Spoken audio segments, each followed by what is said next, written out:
on, Sorry, I forgot to hit the record button. nope, that's okay. I've just been doing research on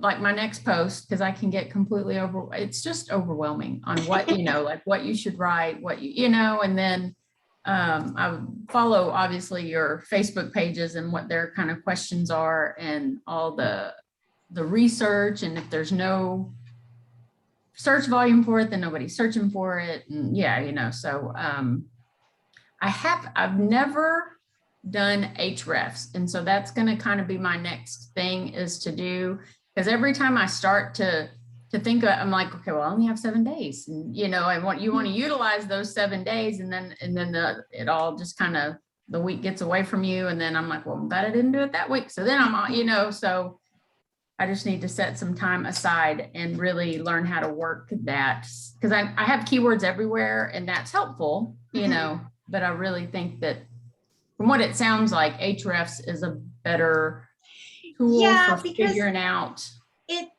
It takes, so Keywords Everywhere is my #1 keyword research tool, like researching, is somebody even searching for this, and then outlining the post, right, with all that other stuff. And you could totally just use that, be like, well, I think I want to write about this, so is anybody looking for it? And then you start compiling a list of topics that way. But that's sort of like the long way around. Yeah. Where with Ahrefs, if you can at least come up with a couple of websites that kind of are like what you want to do, then you use it to find out what all their top ranking content is about. Like I mean, it basically gives you a keyword, but I don't look at it as a keyword. It's the topic, right? Because they could have the ranking keyword as this, but you look over and you can see all the keywords that post is ranking for, but it's really about the topic of the post.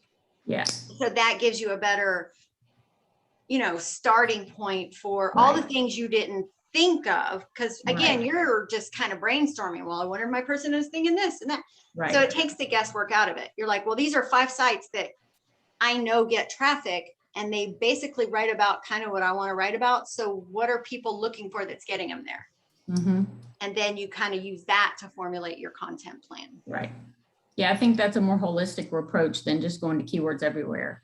And so, so then just to set aside some time where I can think through that and utilize and make the best use of my week, that 7-day free trial. So once that 7-day free trial is over, is it helpful at all?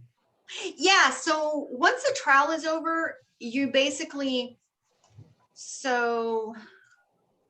there's a free version of Ahrefs. Yeah. But if you talk about that. Yeah. So you can totally sign up for the free version. Now, the only thing about the free version is it's only your site that you can stock. Basically, it only tells you about your site. You can't research really other websites. Right. So if you do the 7-day trial and you don't have the free version already, once your trial ends, your account is still here. It's just that I'll just go into this one. If you came over here to, so I'm just using me as an example. So everything about your site, you can look at your organic keywords, your top pages, everything about you. But let's say you go to competing domains to see who the competitors of this website are. So I think it'll give you 10, which is what I'm on the $99 plan. So if you're on the higher plan, which is what you get in the trial, the higher plan, you get like more. But basically it'll give you the list of them, but you can't do this. You can't go and see their ranking keywords, right? So all these buttons are still here. It's just when you click on it, it's going to tell you upgrade to access these features. Gotcha. So the benefit of it after the trial is over, as you are building your blog, is this. Well, I just click the button again. So, well, this is Kingdom. This is my second site that I launched in May, and this is the one I launched last week. So it's like you're always like, am I ranking for anything yet? How's this post doing? How do I know if my post is ranking yet, right? Like it takes that out. So you'll start getting an email once you do start getting content indexed. And like I'll show you, because this one will be more what yours would look like with Right. lesser traffic. So you can come in here and see organic keywords that you are currently indexed for. And it might not be on page 1, but Google's indexed it. Yeah. So like all of this, you can see the position here, and mostly like you see on this, I mean, I have one thing that's on position 1, but everything else is basically page 2, 3, 4, 5, 6. But that's letting you know, hey, Google is like, knows who I am now. This is all traffic from Google, not other search engines. Yeah. But it starts giving you a backside view of how it's faring. So you don't have to keep checking it. And as you start getting the content index, even though it's not on page 1, you start getting this week, I think it's weekly, I get mine weekly, an email every week that just lets you know. You get one that it does an audit of your site. You can pretty much disregard that because it tells you a bunch of stuff to fix that you don't really need to worry about. But the other email lets you know new keywords that you're ranking for in the top 10 positions. So that's page 1. And I think it also includes the top 10 to 20. There's like a second spot to it. So it's like a monthly, hey, here's what's going on your site update for you to kind of get excited about, like, I got some new keywords. And then of course, there's some other features. It's hard for me to do it in here because I have access to everything, but there's a few other things that you'll still have access to. And there's some workarounds on how to research something on another person's site with what you have. It's just not as direct as it is with the paid version. So it's definitely a benefit to keep tabs on your site via the free version to let you know, any really mostly that your content's ranking. And then like after a year, you can come in here and pull all your top pages. Well, actually, let me do.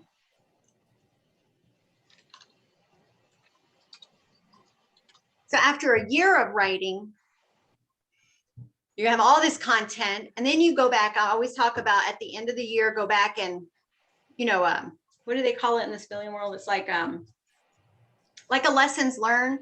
Like you spend fourth quarter, and it might not be technically fourth quarter, but whatever your fourth quarter is, meaning from the day you started your blog, what is that? 9 to 12 months. So at the end of that, you look back over the year, you assess. That's where we've talked about in the boot camp about that's the time to figure out if you want to start an email list, how to find your top ranking content and use that as a basis. But your year 2 content plan should include a plan for updating older content. And this gives you a lot of data to do that. And so by coming in here to your top pages and seeing anything that's in position 10 or higher, you can actually, you will have access to this in the free version. You can find all of your content that the highest ranking keyword is only on page 2 and use that to say, okay, these are on page 2. They're a year old. Let me start by updating these to try to move them to page 1 because Google's already indexed them. Gotcha. So it's a really great tool. I don't recommend paying for it beyond the trial until, you're earning money because it's a pretty penny. I keep it just so I can use it, in training, but also because, I'm building a lot of websites. So. So when I'm doing my competitor research to kind of see that, kind of just what I have been thinking is if I hit upon do research, click on their site, just kind of look around. And if they have ads, then I'm going to assume that they're somewhat successful. If you see Mediavine ads, and it will usually say Mediavine somewhere, if they just have, and you can tell Mediavine ads, they're very clean. And I don't mean like not porno ads or anything. I just mean looking, Google AdSense and some others, they're just ugly. And so Google AdSense doesn't really have a traffic requirement. So a lot of new bloggers join it from day one. And it's just, so again, it's not just ads, but if you Mediavine ads, then that means they're getting it there. Well, they probably got in at the 25, but still they're at least over 25,000 sessions a month. Now your Crosswalk and I Believe and some of those mainstream Christian sites, they have horrible ads. Their ads are so annoying. And they get enough traffic. I don't know why they don't move to Mediavine, but I wouldn't, like, just understand the Crosswalks, the I Believes, those, and in your keywords everywhere.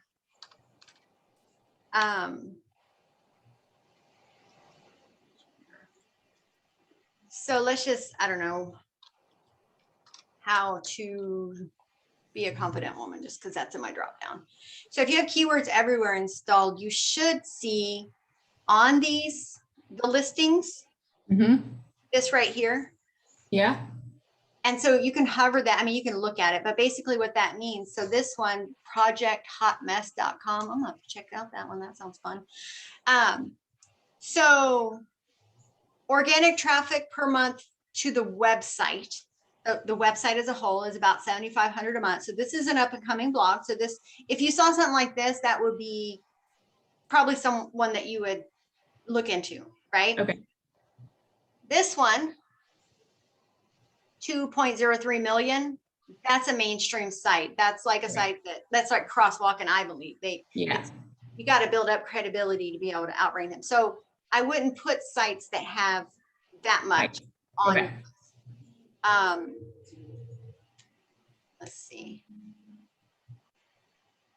Yeah. Now, if you see something on here, they're on page 1 and they get like 0 or 10, they're not a competitor. Obviously, they have no traffic, so there's not going to be any keywords on their site. But like, say here, 1 or 2 of these was a really, like, the site has no traffic, but they're ranking here above some of these other ones, then that topic would definitely be a topic you should write about, because a small body site is outranking a big body site. Okay. Yeah. That's a good, I've seen that a couple of times in the stuff that I've researched, and it's just, I'm like, well, does that mean, like, it says 0, you know? Yeah, it just means it's a newer site. Okay. But they're ranking, so that's good for whatever that was you searched. And also, depending on what you're writing about, so we'll use this one as an example, how to be a confident woman. So a lot of these you see, so even this Project Hot Mess, I mean, that's still in the thousands. So they obviously have some traffic, right? But you see most of these are high. These are, I don't know, competitive sites. Yes. But this is a topic, let's say, that you're like, I need to write about this. So what you do is add God to it, or Jesus, or Christian, add a Jesus word to it. And it might not have a high volume, like this had to be 10, but it can give you a different approach to the topic. So how to be a confident woman. Well, let's see. Oh man, confident. How to be a confident. A woman of God. Okay. How to become a confident woman. You could, I don't know why it's not showing it. It showed it yesterday. Basically, instead of how to be a confident woman being it could still be the focus. Yeah. But we saw that we're competing with like all these, motivational sites that are like, right. We're not them, right? That's like me competing with Yoast or Moz or something. But the topic itself and how a Christian would be looking for it. Well, what's the Bible say about confidence, right? Let's do confidence in God, or confidence in the Bible, confidence Bible verses, right? And so you can take there's a lot of queries that we would talk about that we want to write from a biblical perspective. But you have to be careful in the query that you're looking at and trying to rank for, and making sure that it's one that's in line with the Christian side of it. Because fortunately for us, when you add Jesus to it, there's less competition. Right. Right. And so also, of course, the secular stuff, we want to insert Jesus into it, that sneaky stuff. But this is, ensuring that when someone's Googling it, that your page shows up. that it's what they were looking for. They're not just Right. be how to be confident. I can totally be confident, walk with my nose in the air, you know, and whatever. I want to know how to be confident in Christ or in God, Right. the Bible. And so making sure that you focus the query to the biblical aspect of it and find all what it's telling you about that. It doesn't just increases your ability to rank, but it ensures that the people finding you, you're what they were looking for. So Yeah. Very good. Yeah, that's very helpful. oh, we got some new people. Hi, Mhm. Michelle. Hi. And somebody was there, but they went dark. Okay, maybe they'll come back. Okay. What else? You got any questions for us this week, Michelle? Yes, I do. I've been talking to you about how I redid one of my posts to add like internal linking and just to update it because it was really old, but it's a really good one. It's my higher ranking one. Mhm. And so I'm gonna follow all your advice on the blog post you wrote about it. But it was originally published in Elementor. So will I just need to like knock that back to put it in WordPress as a draft and then take that slug and put it in my new, because I started a new article as if it was a brand new one in WordPress. And so I'm just going to need to move that slug over to my new one. Is that how I need to do that? Do you know what I'm saying? So if you, okay, so I'm not familiar with using Elementor, but I know Okay. in it, people that write their posts in Elementor. There was somebody else in our class or in our group that had actually gone through and removed Elementor from every single blog post. Yes, and that's what I want to do. So, and I, because I've never used Elementor, I don't know the technical, like I can't say, so pull this, and then I don't know Right. how it works. Well, But there's a button and you can put back to WordPress and then it'll just push it all back to WordPress. And you basically can see what it looks like without Elementor, which it looks pretty crappy. But, you know, once you just how do tweak it up you, and make it look better, you can make it, how do you mean it looks crappy? Shouldn't it just be? because Elementor gives you special elements where you can add a little bit of splash of color here and make the Bible verses really stand out. And, they add little bitty things that you're able to do, but it's a lot more work. And, I talked to you about it before, how I was hiring someone to do this for me. And then you said, well, just bold and italicize the Bible verses and they'll look great. And that's what I've been doing. And I think it's fine, me doing it on my own. So I'm going to just get them all out of Elementor and get that Elementor off there because it's So so then that's heavy. what you need to do. You don't need, even though you already created a new draft, you could have a hiccup by, I mean, I've Oh, never you done mean it, like so I in the can't tell you what code? it would be. In other words, you put the slug for the right one in the new one and then delete the, I don't know if there'll be some kind of disconnect happen. So I'd be very weary about doing that. So if you can push a button to convert it back to WordPress, where it's just in Gutenberg, remove the plugin from that page or whatever, make your little tweaks and whatever new content you wrote. So now it's in WordPress here instead of Elementor, just delete the content and paste what you wrote in the other one into that placeholder. Okay. So it still should be in that, spot. Yes. And you just delete that new draft that you made. Okay. Perfect. And let me show you something else, because I know we like things to look pretty, and that was one of the draws for people using Elementor. Hold on one second.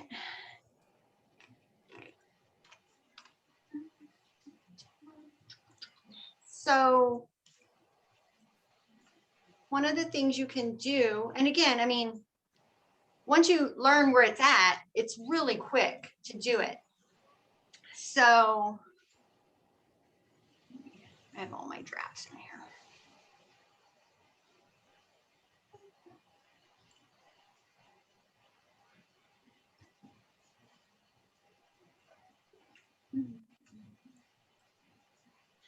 So, okay, so this is plain, right? There's no, well, before I scroll, this is just it's just text, right?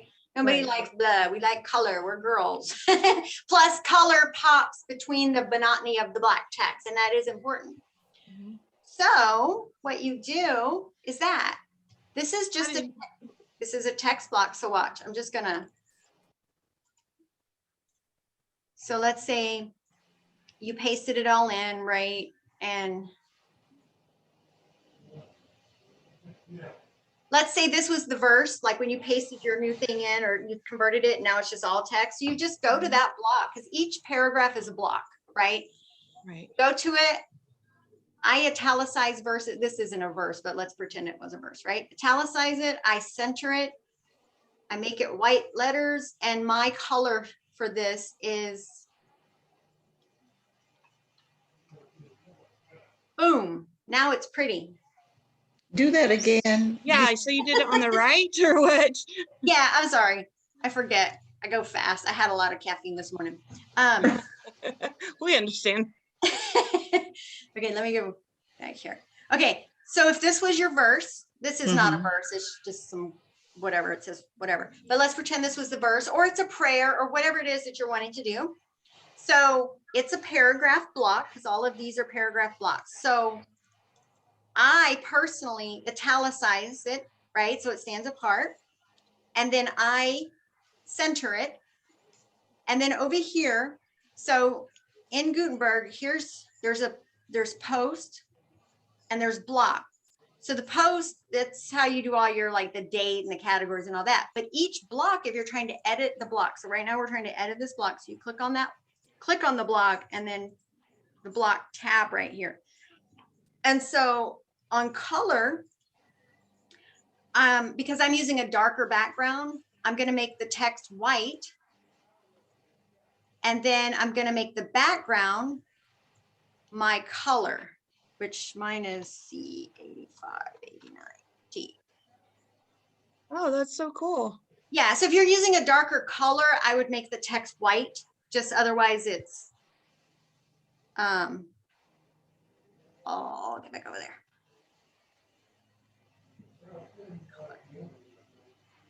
Clear.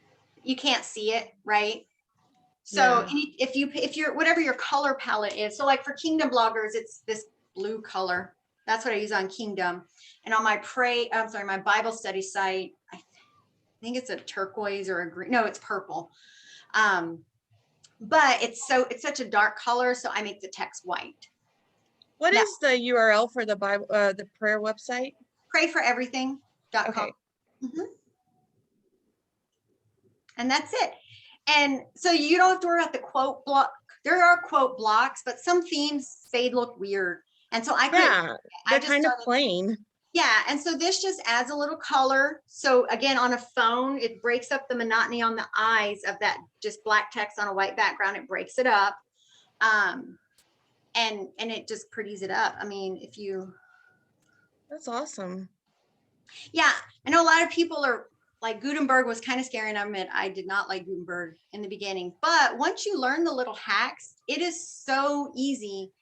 So this is a text block or a paragraph block as well, but I made it a reusable block so that I could put this little insert in every post on this site to link to the prayer resource page. Instead of having to type it in every time, make it a color, I made it, and then now it's a reusable block. And so I add that into every post. And so I would just, well, it's right there, but so let's say I wanted to put it here, I would just go to my reusable blocks and add my prayer resource one. Okay, so we could have one set up for Bible verses and make that a reusable block and then just do that every time. No, No? Okay. reusable block. Once Is you exactly create the a same block, words. that is the block. Okay, gotcha. You can't edit it for each post. So this is something that literally would say the same thing. My affiliate disclosure is a reusable block. This right, wait for me to scroll. So the affiliate disclosure, it's always the same. So you added it one time, you made it a reusable block, and then you add it.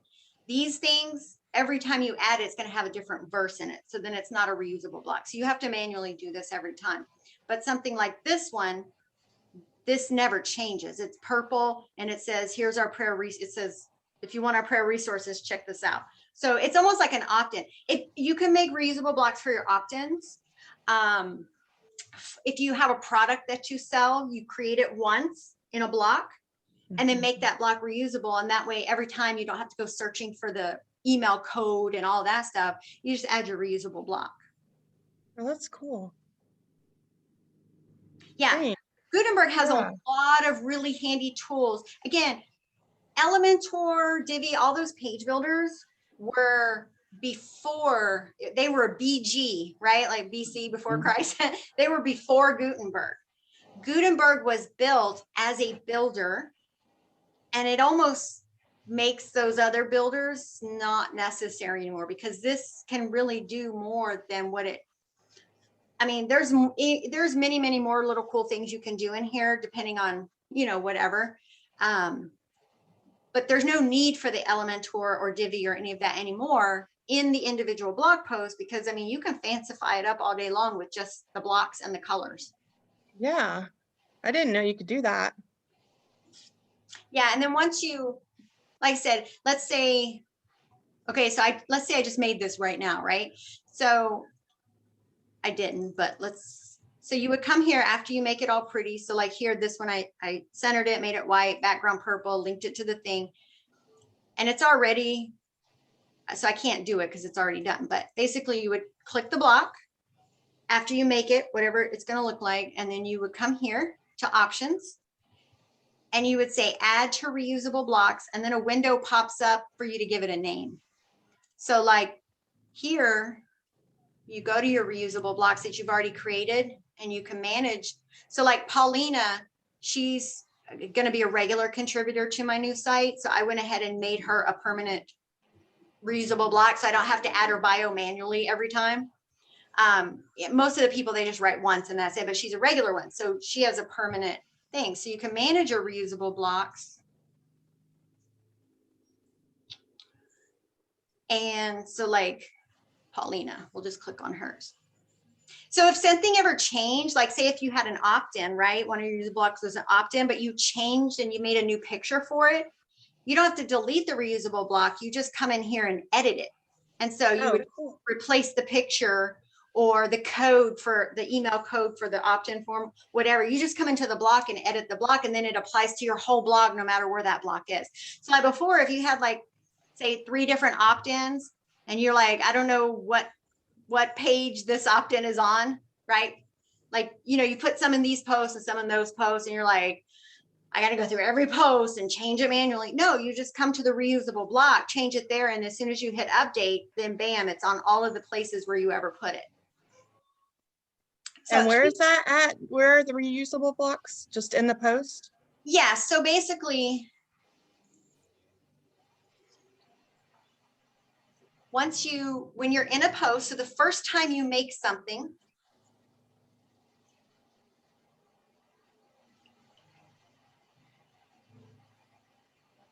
so you're making your post or whatever. So you got to go into one of your posts and create the thing that's going to be reused, right? So like the first time I did my affiliate thing. So my very first post on here, I typed this in and I made it smaller text. And then I clicked it and I said, make it a reusable block. And now it's a reusable block. And so when I went on to build page post number 2, it's already in the reusable block library. And so you just add it like you do any other block.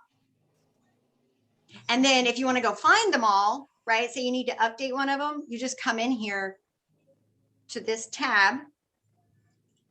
And then right here, it says manage reusable blocks. And then it takes you to that page where all of your reusable blocks are. And then you can edit it if you don't want to use it anymore. If you want to delete it, then it'll delete it from every post. Say you don't use that opt-in anymore. You don't want whatever it is. You can create, can you create in here? Yeah, you can add new. You can create them in here as well. I create them as I'm making the post and then decide at that point if I want to make it reusable. Really cool. Yeah, and these are definitely a time saver for things. So your affiliate disclosure should be one. If you have an opt-in, if you have like post specific or category specific type opt-ins, not the one that's coded onto every single page, but you have 1 or 2 that just relate to a couple of posts. That would be an ideal use of it. I mean, there's a lot of different things you can use them for. Just depends on, you know, what you're offering on your site. But resource library, like if you have a really great resource page, that's a great, like I was doing on this one, so that every post links to that resource. And this is all about prayer, so it makes sense to link to the prayer resources. But let's say you had a category for Bible study and you had a resource page that had a lot of really great Bible study resources, then you could create one of these little things, you know, looking for some more Bible study resources, visit our resource library, and then put that in every single post. Now you have a great internal link that every Bible study post can link to that resource page. On the resource pages, do you have those as like password? No. Okay. So leading on to the next topic. Oh, sorry. No, that's okay. Hold on one second. Isn't he at school? He's on his lunch. Power lunch. Whatever. Okay, what was I saying? Oh, so resource pages come in many varieties. There is the resource page that you create that's just for your subscribers. Like you things you are giving, like you make them opt-ins, and then now they're on your email list and you have this library of stuff just for them. That should be very minimal, and that should be really reserved for much later in the game, like once you actually have a good list. In the beginning, just create stuff. Give it away for free. Don't make them opt in for it. I'm telling you, the more free stuff you give away, the more they come back. That's why so much weight from the free cookies at the cookie company, right? They just keep giving them away, and then they sucker us into buying the dozen, right? And so all this time, it's giving you ideas of things that relate to your site. So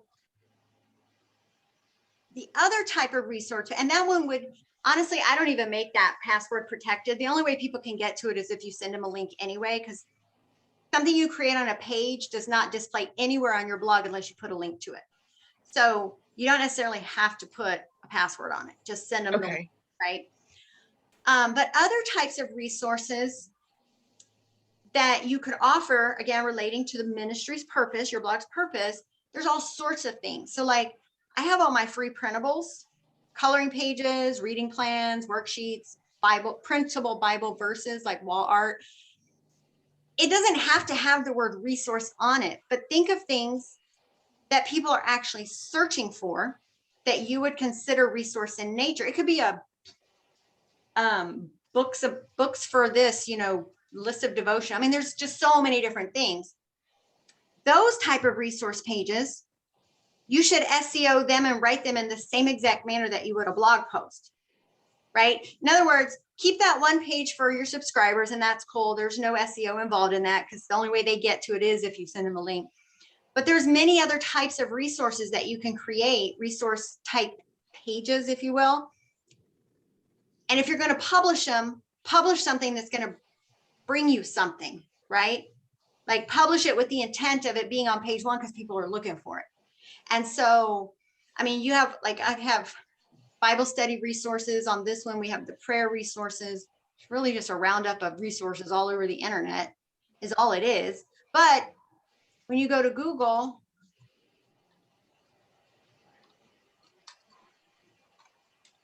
prayer resources, people are looking for prayer resources. It has search volume. So don't just say, here's some great prayer resources, and then put a bullet of 15 different things, right? There's no content there. Like write it like a blog post, break it into sections, do whatever. Bible study resources, you know, breastfeeding resources, church ministry resource. I don't know, whatever your blog purpose is, figure out the types. And when, again, it doesn't have to have the word resource in the search query, but something that you would consider to be a resource in nature. Like for me, all those printables, those are resources. They don't belong in my blog feed, right? But they're things people are looking for. So I keep them on pages and call them resource pages.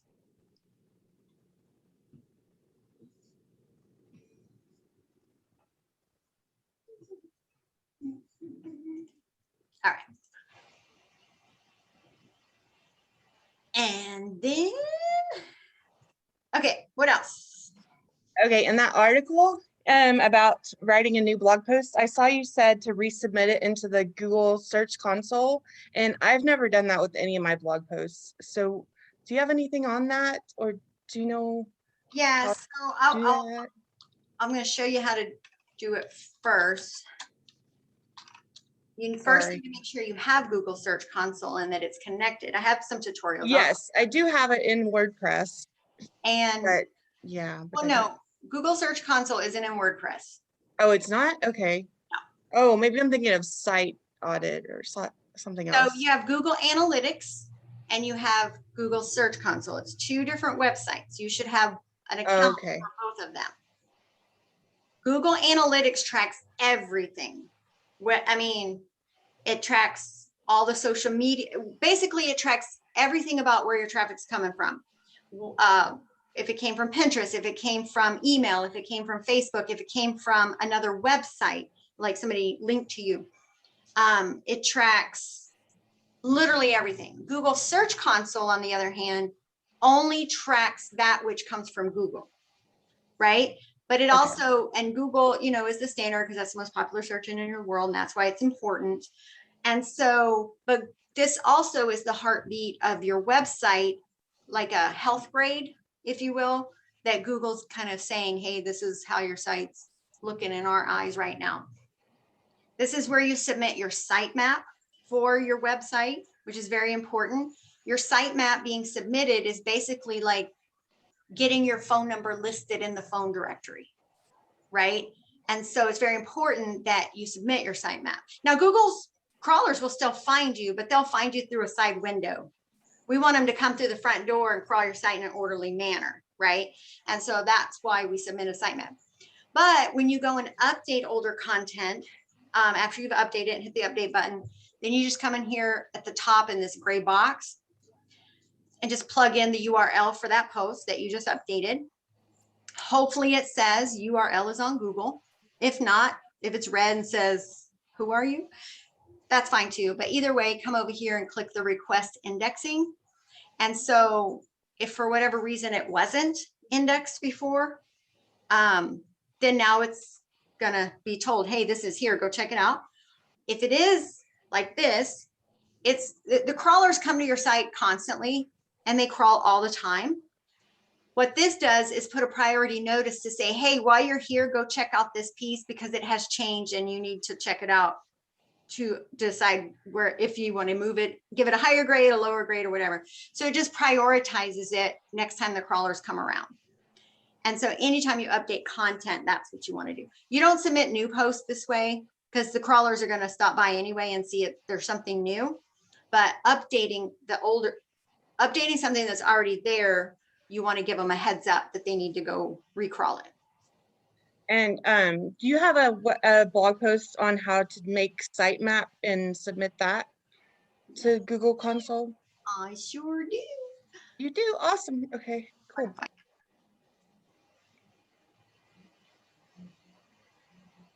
Because my web designer was like, I don't remember if I did that or not.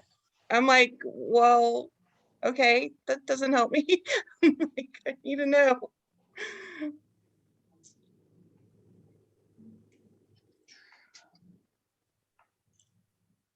So, Okay, I see it. Got it. this, I got to share it in this group because this is in my boot camp. I thought I had put this Oh, in. okay. So I think, are you using Rank Math or Yoast? Yoast. Okay. So it's kind of going to be this, I think I did this one with Rank Math, but we'll see.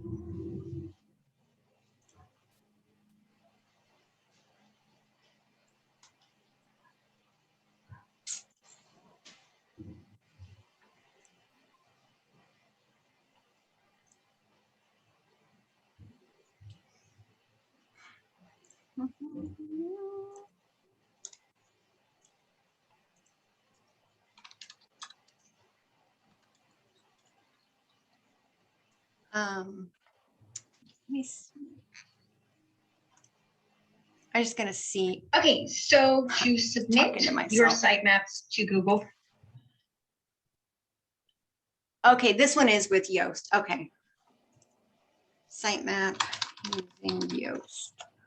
It's the same way for Rank Math. It's just where you find it is different because the plugin is different. But this one shows you how to find it in Yoast. Okay. Thank you. Mhm. Okay. What else?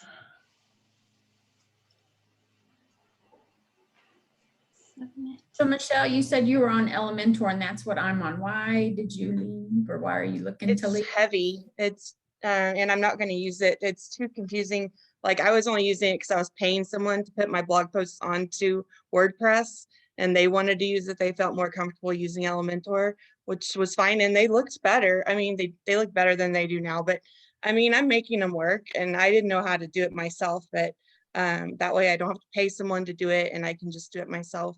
And so I'm just doing it the old-fashioned way. Okay. So Shella, the Elementor it's an additional builder. So that's number one. If you're going to use it, only use it for certain pages. Like if you want to create a really fancy home page, which I don't really suggest because your home page needs to be as light as possible because that's the one that the crawlers are gonna for Web Core Vitals that we've been talking about. And really, I mean, unless you're like a business, you have a coaching program, you have all these extra things that you need a fancy home page. There's really no need for adding all that CSS to your site. What happened is a lot of people prior to Gutenberg, like in her case as well, were building each individual blog post with Elementor. So every single post now has all this code on it that weighs it down and slows the page down, and slow pages Google doesn't like. And so lightening them up by removing all that and so in other words, if you're going to use it, maybe if you create a landing page here or there, but never use it for the actual blog posts that you publish. That's the biggest reason. I mean, a lot of people love it, a lot of people hate it, but the big deterrent now is because of just the heaviness of the coding, because it is a builder. Because Gutenberg gives you pretty much all the same abilities. You just kind of have to learn how to do it in Gutenberg instead of the addition. Yeah. So even though Gutenberg's a builder, Gutenberg is WordPress. So now you're adding a builder on top of a builder. And so it's just weighting everything down. That's pretty much what it amounts to. Okay. I tried using it once. I was like, that's too much extra work. I got Yeah, that's what I thought. already here, so I'm just gonna do it right here. So what do you use, Michelle?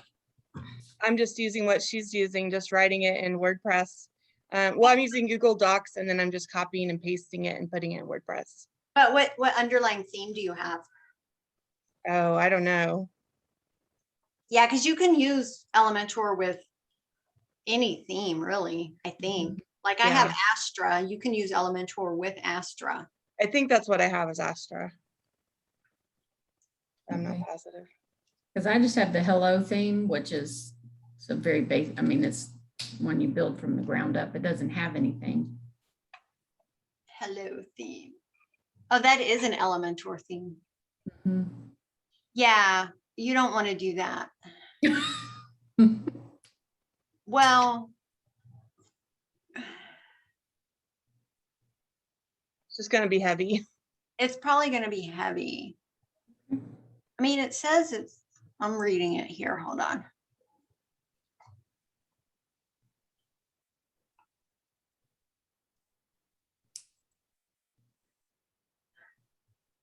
Again, I don't have a lot of experience with Elementor as far as I know people use it on top of another theme. This seems to be a theme built as part of Elementor from their website. Mhm. So I don't know. I mean, I'm guessing you paid for it. Yeah. Yeah. I would say since you already have it, go ahead and build it. Just understand that. Okay, here's number one, because you're starting. You're just Yes. building your site, right? So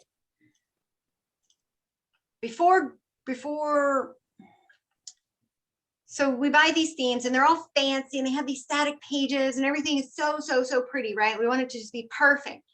The reality is a lot of that stuff is for us, not the reader. And now with Web Core Vitals and page speed and all that, a lot of that aesthetic stuff actually can hinder your site. So if you're using this builder, again, I'm not familiar with it, so I don't know exactly how it works. I'm guessing it works in the same manner. I would keep it very,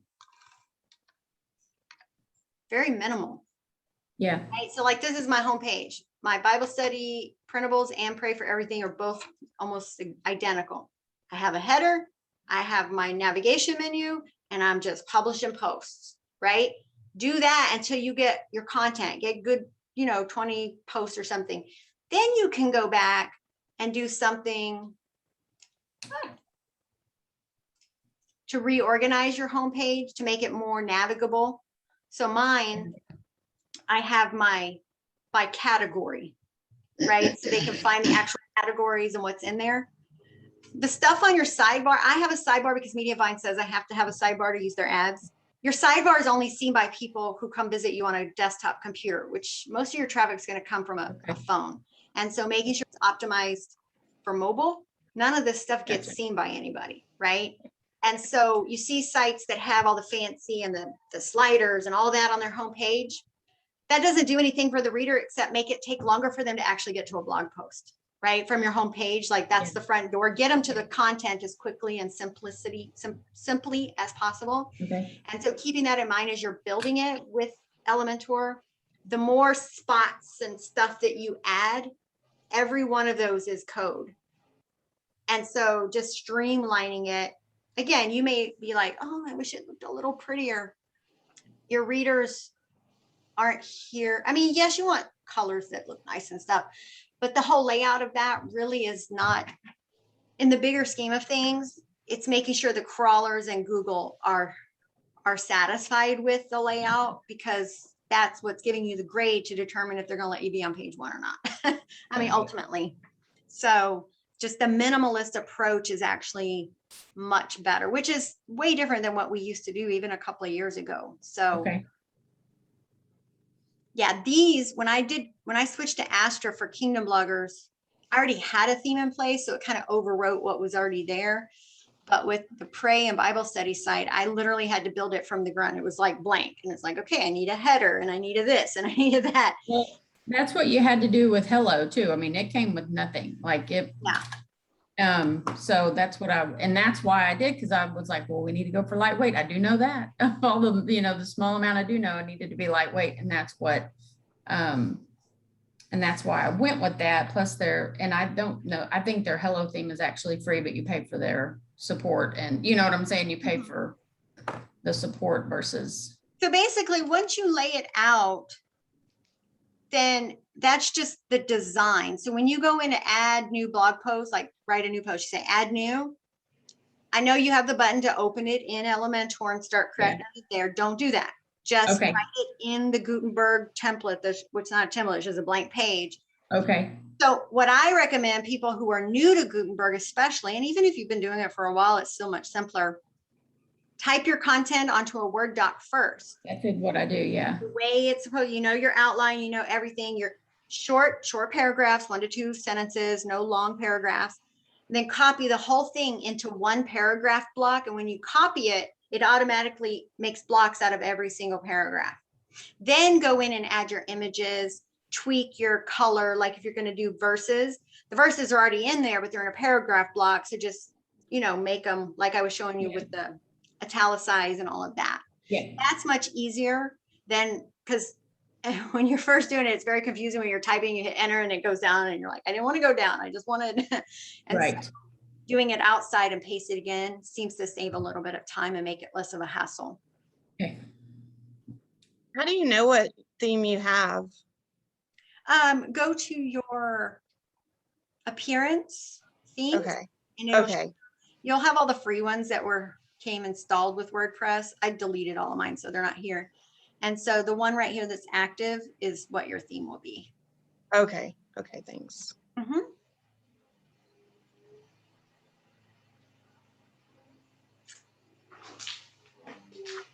Oh, mine says hello. Elementor is my active theme. Okay, so you have the same one that she has then. Yep. but I'm trying to get rid of Elementor and just delete it altogether and then change everything to be something else. I think the one I did have was called Ash.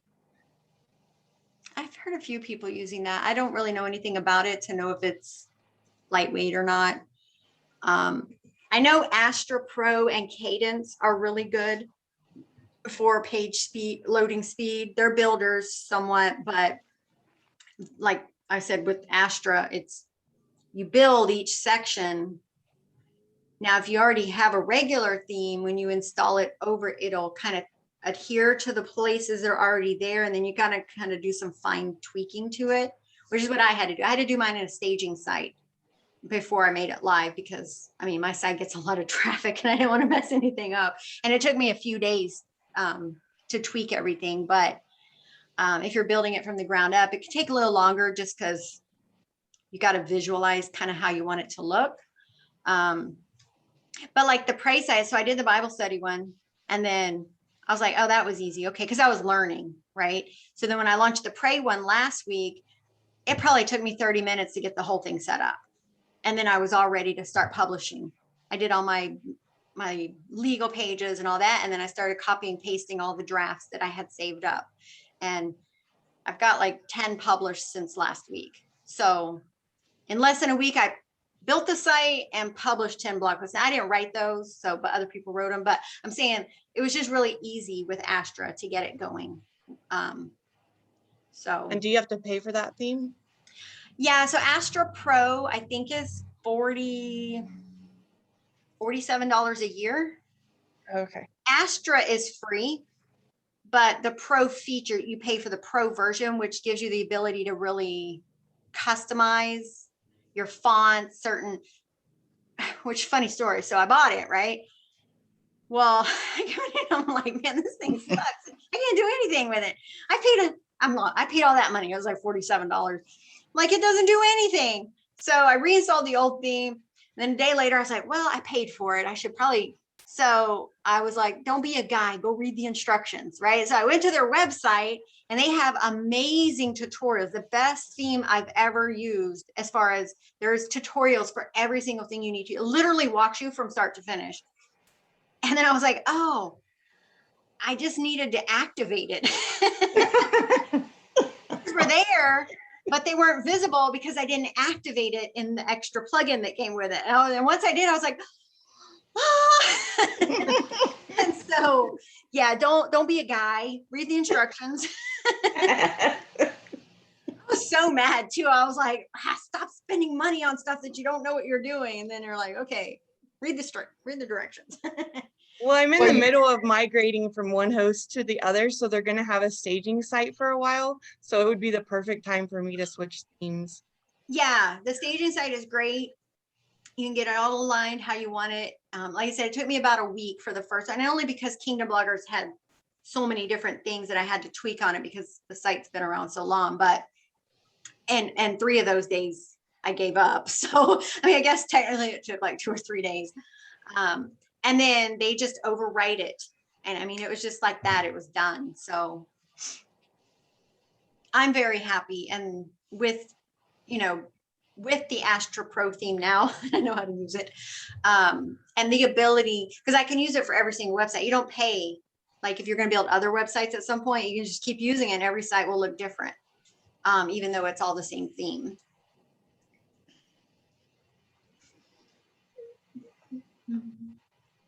Do you know if there's a plugin that will make all the links open in a new window?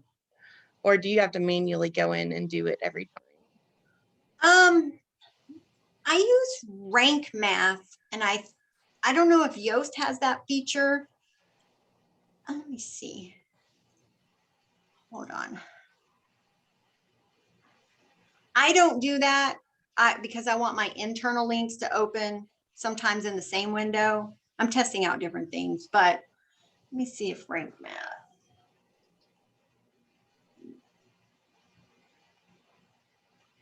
I want to say, oops. General settings.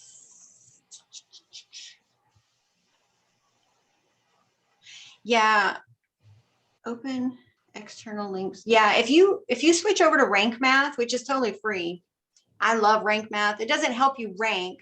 It does any better than Yoast does. The plugin's not what helps you rank. But Rank Math has a lot of additional features built into it that Yoast doesn't. And it's the free. You don't need the paid Rank Math at all. And there is a feature in it where in your general settings, open all external links in a new tab or window. And you just set Oh, perfect. That would be awesome. 'Cause some of my websites have like 55 links and it's like, okay, this is taking forever to do this. Is it hard to install the Rank Math? No, you just go to the Rank Math site, create a profile, and then it'll tell you come over here and upload Rank Math. And then you go through the installation wizard, and there's actually a feature or a button. It'll say, do you want to import your Yoast settings? So if you're already using Yoast and have it set up your back end and all that, it'll import those settings into the Rank Math. And then once you've done through the wizard, then you just delete the Yoast plugin. And will like our original meta descriptions and everything be saved from our Import it, yeah. from our Yoast? Mhm. Okay. Cool.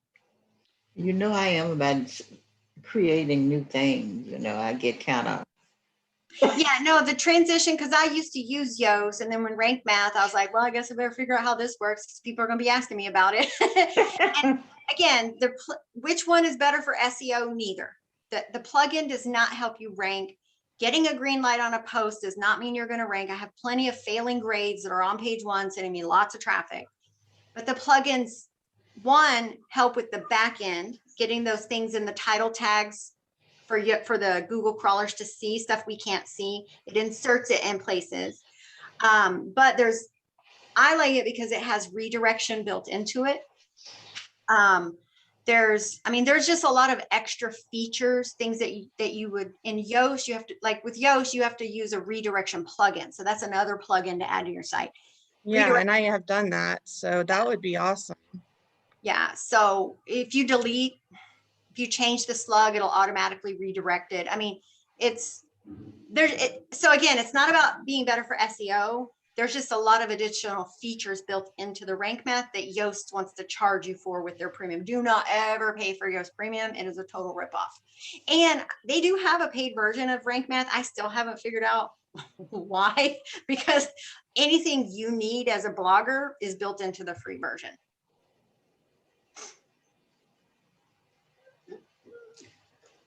And they have a really good Facebook group for support. So if you ever can't figure out something or something's not working, just go to their Facebook group, and the moderator for it pretty much answers all the questions like right away. Do they have most of the same parameters as Yoast when it comes to like readability and SEO and, like they don't want you to have more than 300 words in a section and things like that? Yeah, but again, let me find one that's failing. Hold on.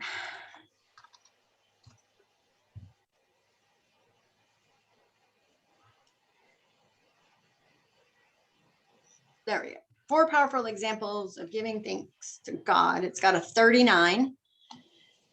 We don't care what the grade is. We don't care the readability factors. And I can't stress that enough. If you try to make it perfect once you've already written it and you think it's good, if you understand the dynamics of how to write a post, of course, but focus keyword does not appear in the title. So my focus is how to give thanks to God. Biblical examples of giving thanks to God. So it doesn't have how to. Google, again, the title should reflect the content.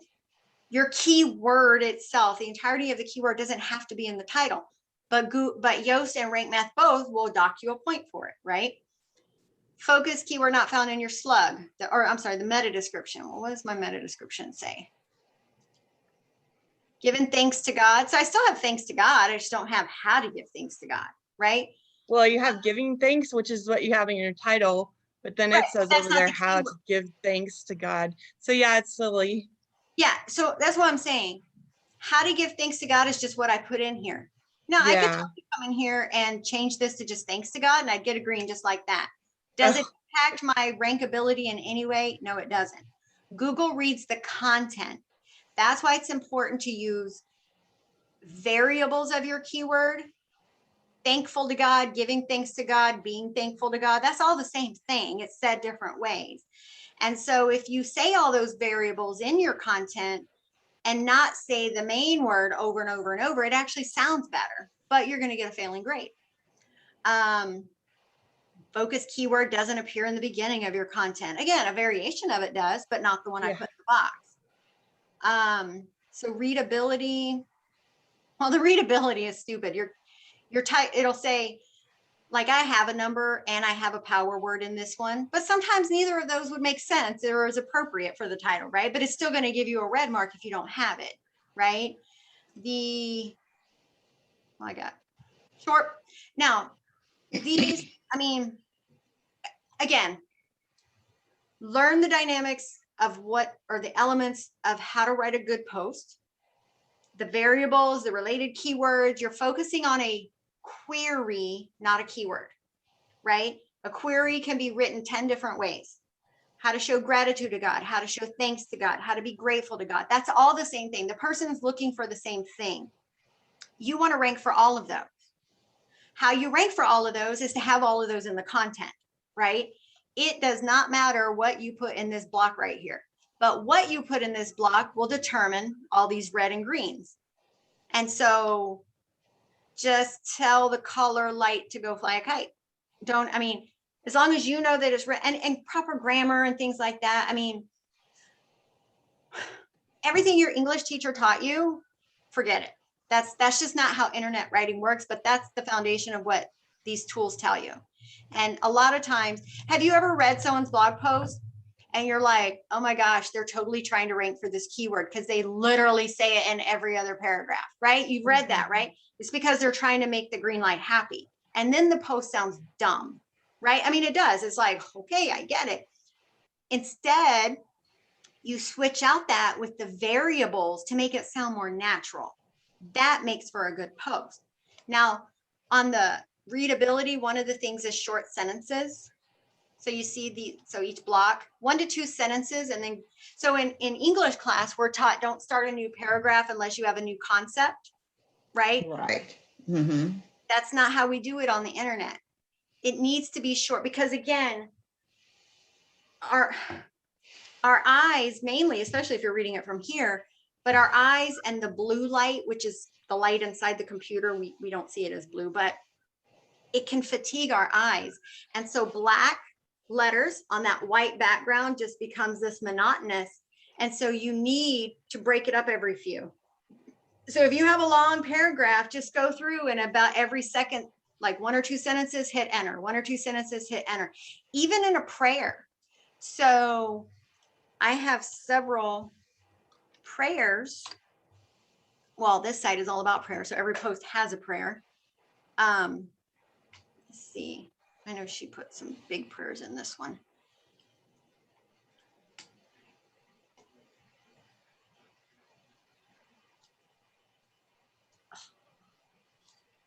Why can I not highlight this? Weird. Okay, so Father God to Amen. That's the whole prayer right there. She sent it to me. It was all one paragraph. So I just went in and broke it up, right? So again, short, 1, 2, maybe 3 sentences. Again, 3 lines when you're looking at it in desktop view would maybe, this one went on to 4, but no more than 3 to 4 lines per block. So break those paragraphs up. That is a readability issue that if it tells you that, but you know that, you can see that your paragraphs are long. But everything else in here does, I mean, again, you can make it happy, but you can see I have a failing grade here. And this is one of my top, in next month, actually it's starting to pick up already. This will be in my top 5 from October through December. And for the rest of the year, it's in my top 10. Gets thousands of views every single month from Google, Yahoo, Bing for a variety of keywords. But I mean, I'm not just failing, I'm failing hard. I mean, I got a 39 and I have quite a bit of content like that.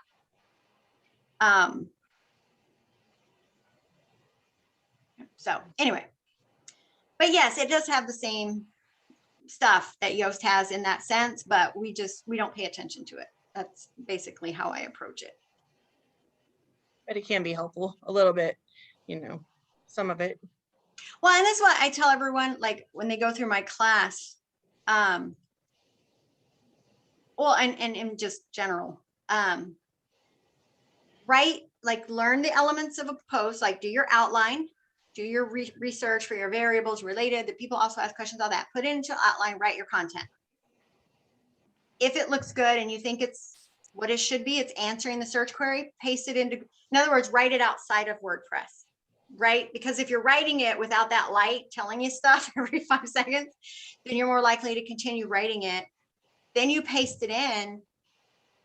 And if it's red, it's red. If it's green, it's green. Like, but again, you still have to have the understanding of what it takes to make a good piece of content that satisfies the search query.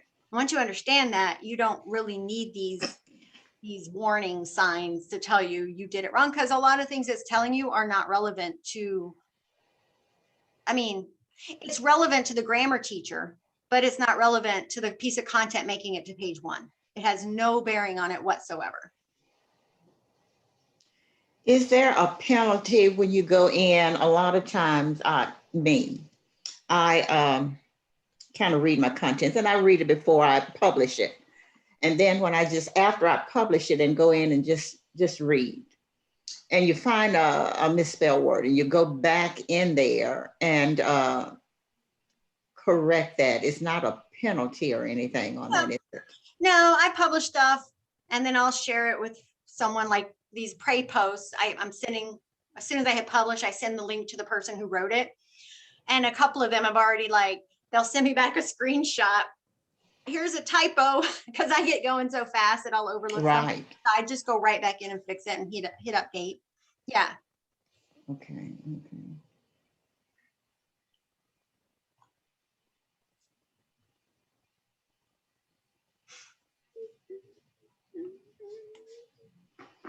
And when you do a thing like that, I mean, well, that's a new post, so you would not resubmit it for a sitemap.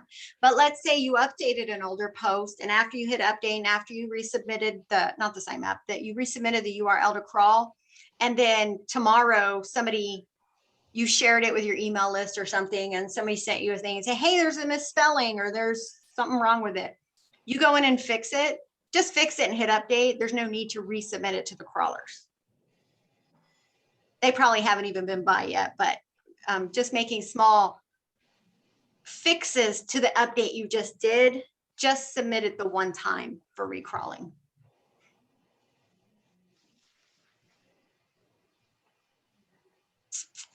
I have one other question, and I promise I'll leave you alone, Leanne. Oh no, hey, that's what we're here No. for. These ladies, these other two are with me like every week, and they've both been through the boot camp, so they get enough of me. So we always need new questions. Oh, yes. Well, when I was having someone else do my blog post, they were also doing the images and formatting images and whatever they were doing. But now my husband's taking over that role, and it's great. But the only thing is we're going back and we're using all these image compression tools and stuff. But we're trying to figure out, okay, which images got used in blog posts and which ones didn't? Because I gave the guy 2 images per blog post, but he only used 1. So now in my media library, I have hundreds of images, but they're not all being used. Is there any way to tell? There's a which ones plugin. I haven't used it, but someone had mentioned it to me. Let me see. Plugin to find unused images.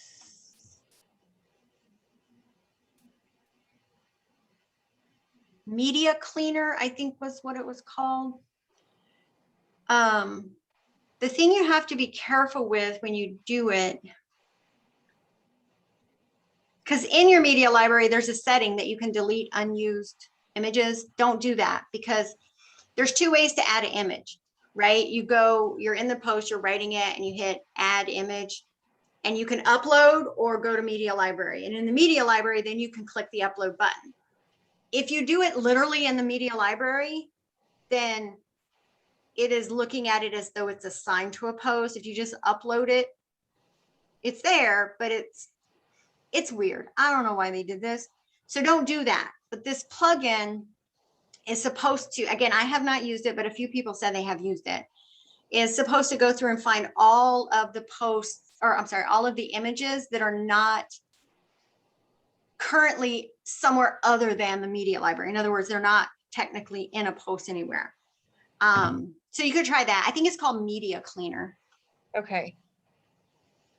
Now, I don't know if it's free or if you have to pay for features or what, but that's the one I think that I've heard people using.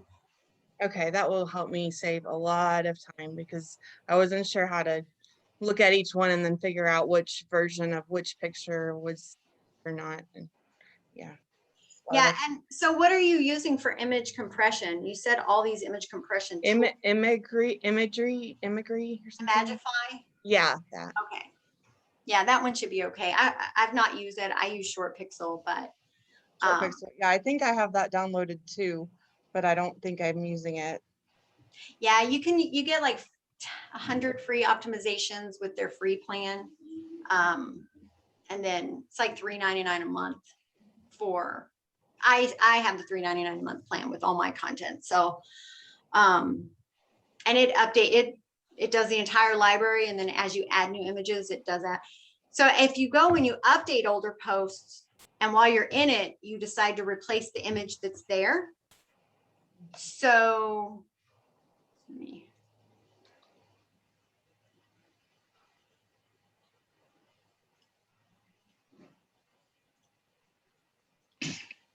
Say it's like a really old, and you're like, why did I even put that image in there? Because your images should have, there's what we call image SEO.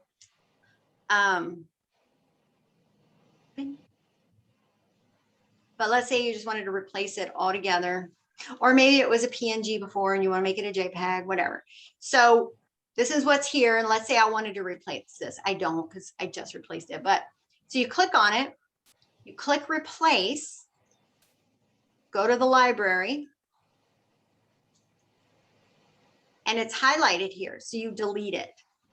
Then you upload your new one and assign that to, right? Delete first, otherwise you have to go back and scroll all your pictures.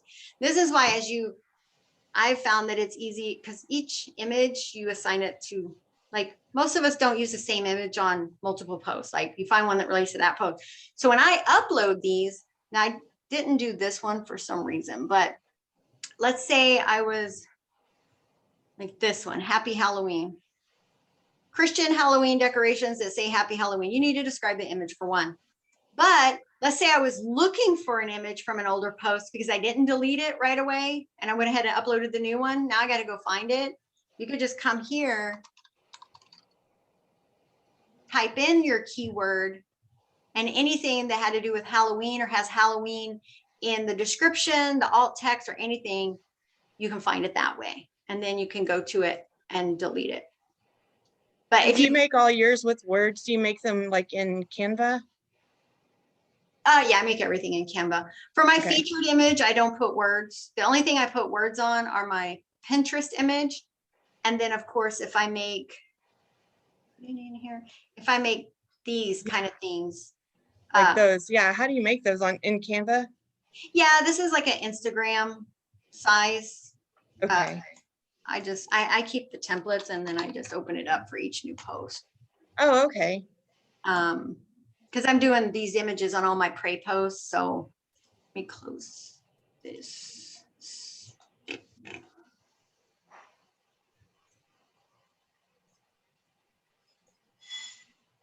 I'll just open this up, change the words for each prayer or whatever, and then I'll come over here to my photos and I'll find whatever, if I want flowers, if I want a blank picture frame, whatever, and then I'll just slide new pictures into each one of them and then save it, go to them and give them names.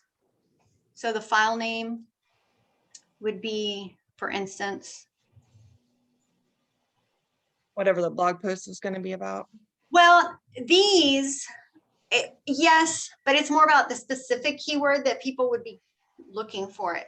So because of okay. prayers or verses or whatever, sometimes it could be like this literally is the title of the post, but it's also, and I'm talking about these kind of images where you put little quotes or verses, but prayers to thank God for Life. These are things people look for images because they want to share them on Facebook. And so I want mine to show up in these image results. So whatever it is, that's, again, once it saves it, then I'll come in and I'll go prayer to thank God for the gift of life, 1, 2, 3, 4, 5. And that way, it has the file name. Then I make that the alt text and the description as well for the image. Because that, again, it helps it show up in image search results.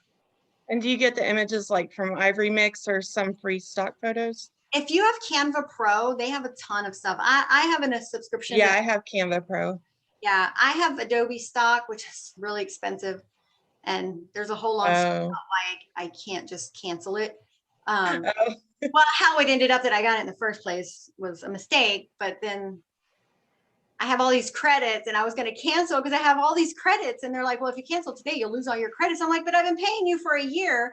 So I was going through downloading all 100 different images. And I'm like, you know what? I got 3 websites. I'll eventually use all of these. So I'm just going to keep it. So whatever.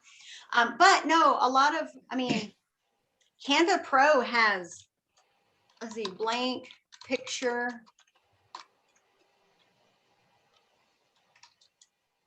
Flowers. Right? So if you want a canvas, oh, pretty. there's all Yeah. sorts of stuff, floral frame, smiling woman, education. So I just did a whole bunch for prayers for kids going back to school. And you just slide it in, adjust it, move your whatever. My husband's trying to do the Canvas stuff, but he took your class and, well, we still have it and everything. So we're taking it and he's still learning everything. He's like, I learned so many cool new things, but we're still learning Yeah, Canva everything. Pro is awesome. That's the only thing I use for my images is Canva. Now, again, there's plenty of images in here. I have the Adobe stock so I have images, but yeah. And if you get them from here, you don't need to get them from like the free sites like Pixabay or any of those, because they have a lot of really great stuff in here. And if you are on the pro version, you have access to all of them. You don't have to pay for using any of them. Okay, awesome. Thank you so much for all your help. It was awesome to catch up with you again. Yeah. Sorry, every Friday is one of my clients' meetings, but this time I just went for 5 minutes and I was like, I have to go. I gotta go. There's something else I'm gonna do. So I was like, sorry. Well, next week will be 10 o'clock. So Okay. Okay, awesome. Thank you so much, Leanne. Have a great weekend. All right. Bye. Bye-bye. All right. So, what else can we talk about? Why is this thing low resources? Y'all are hearing me just fine, right? It's not cutting out. Okay. No, I hear you. Message. I can't think of, oh, let me look through the Facebook group. If anybody had any other questions? No, I think I answered all of them. Yeah, I got all of those. I want to ask a question, but it's silly. No question is silly. No, I know, no question is too silly. And then it's on the pretty side. Okay. But I want to go in my site and put some color on my navigation, like Bible study, my navigation words. And I went in to customize and did all of that. But when I did that, it just colored all of my text, and that on the content and everything. And I didn't want that. I just wanted my navigation. I'm looking at your site now. Give me one sec. I don't think in your theme, I'm logging into your site right now. So check your theme settings to see. Some themes like mine, Astra, I can customize all that. Other themes, the only way to customize it is with CSS code. So if you know CSS, otherwise that's just how it's designed. Let me see. Mhm. Oh, okay. Colors. Colors is just for. Because I was calling myself trying to work with it to get it that way, but I couldn't do it. I don't like to say couldn't do it, but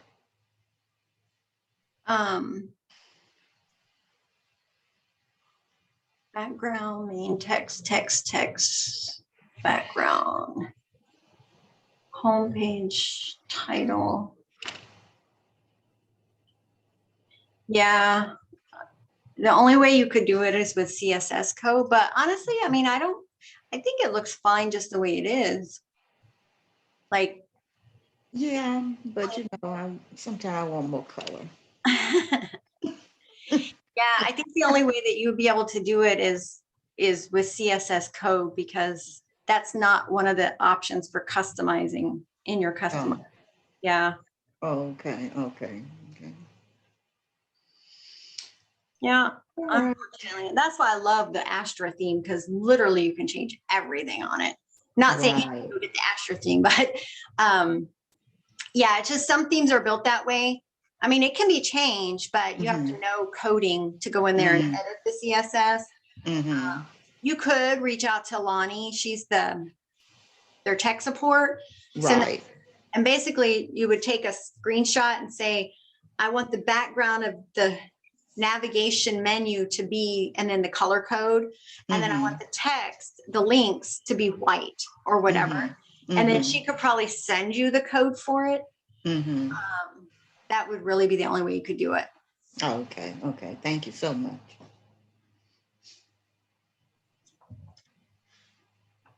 Let's see.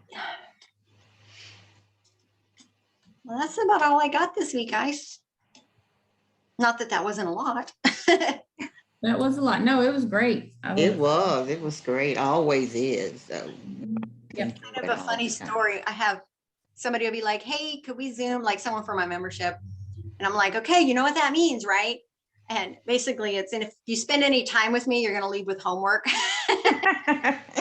And she had just reached 50K, and then her last 30 days, it went down a bit, which, I mean, that's normal, right? And so we talked for about an hour yesterday. She had this long list of things. She's like, okay, so I have homework. She's like, I was even telling my husband that I was meeting with you this morning. He's like, you know, that means she's going to give you homework, right? Like, don't ask to spend time with me unless you're prepared to do the work. Oh, yeah. I agree. I am so excited. I mean, we do our first of the month traffic reports. I guess I can share that with y'all. I'm gonna